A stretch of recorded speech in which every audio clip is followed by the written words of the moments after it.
One of the most common questions I get in the comments of these videos goes something like this. Thanks for the relationship advice, but where should I even look to meet the one? Where should I go to meet godly singles? So here are 3 helpful answers to this type of question asked from Christian singles looking to meet the one God has for them. Answer number 1, where should I go to meet the one, is honestly the wrong question to be focusing on. I think this question actually does more harm than good. So why do I believe that? Well, I think this question creates a consumeristic mindset. If you're shopping for a thing, you might want to research which store has the best deals. But relationships don't work that way. You're not looking for a thing. You're looking for a person. Let's think of it another way. Think about yourself.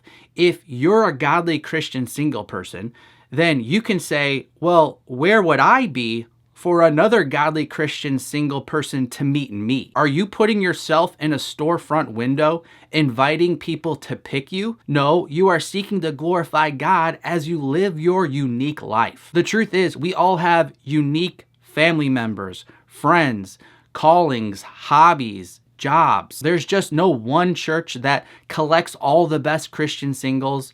There's no one city that just all the best singles congregate at. There's no one dating app that has the niche market for the real Christians. Again, God has called each of us to live our unique lives, and that means He calls us to unique people, places, and things that are different than everyone else's unique people, places, and things. It's not like looking for a certain item where you can go to a store, find the aisle, and then find the shelf. It just doesn't work like that. So I'm sorry to be the bearer of bad news, but the question is unanswerable. Where can I find all the godly Christian singles? Where can I find the one is really just the wrong mindset. So answer number 2, stop thinking in terms of location and start thinking in terms of assimilation. So again, we want to avoid this location mindset of going to a certain place and then everything working out. Rather, when you understand relationships and what makes people connect,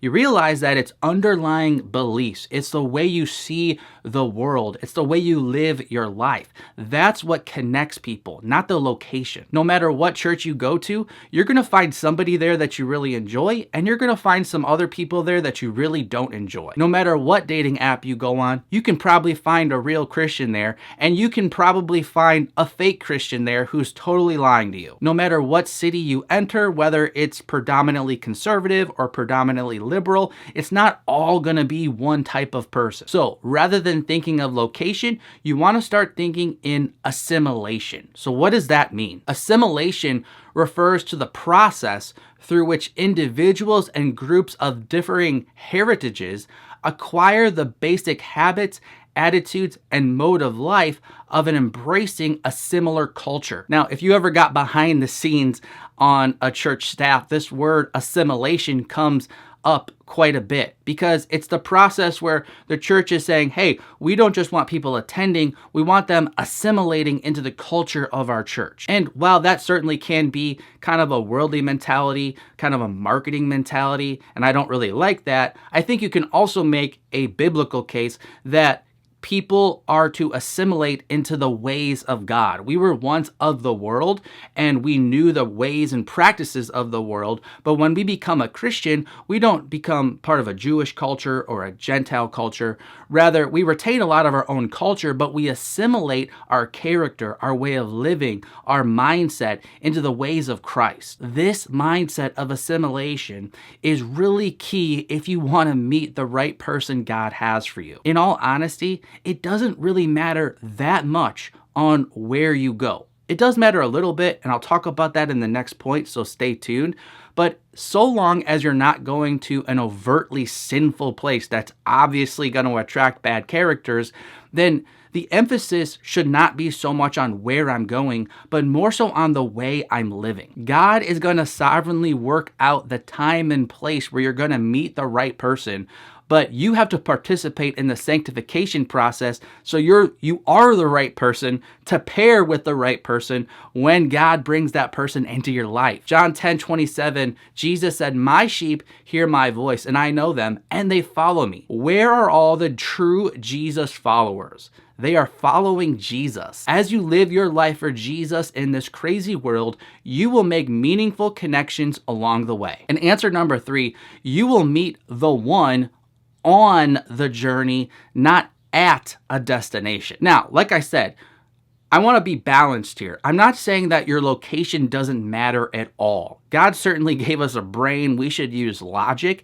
Obviously, you're going to have a better chance of meeting Christian singles in environments where you would naturally meet Christian singles compared to going to places like the bar or some worldly concert or hanging out with a bunch of friends who hate Jesus. You're probably not going to meet a lot of other Christian singles. So just to be logical, of course we want to spend our time in communities where it just makes sense to meet other Christian singles, like church.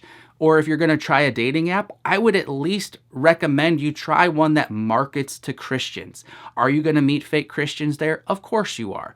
But you at least have a better statistical chance of meeting other Christians if this website at least markets to other Christians compared to a secular dating app that has a reputation of really just being about hooking up and having sex. But my main point here is that you want to live your life running after Jesus. And at the right time, you're going to look beside you and God will bring the one and you will be traveling in the same direction and you will see that person as you're following the Lord. 1 John 1:7, but if we walk in the light as he is in the light, we have fellowship with one another, and the blood of Jesus, his son, cleanses us from all sin. Fellowship with other Christians is not about going to a place. It's about consistently walking in the light. This is what bonds us with others. And if you're a Christian single woman who wants to be pursued by a strong, godly man, you may be interested in my newest book called Invite Him, 16 Rules from Ruth to Help Your Future Husband Find You.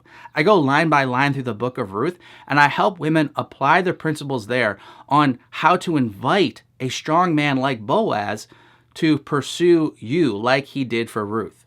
So if you're interested in that, feel free to click the link in the description of this video and you can learn all about this new book. I've gotten a lot of great feedback so far from women who've read it, so I think it'll be helpful. I'm Mark from ApplyGodsWord.com. Until next time, God bless.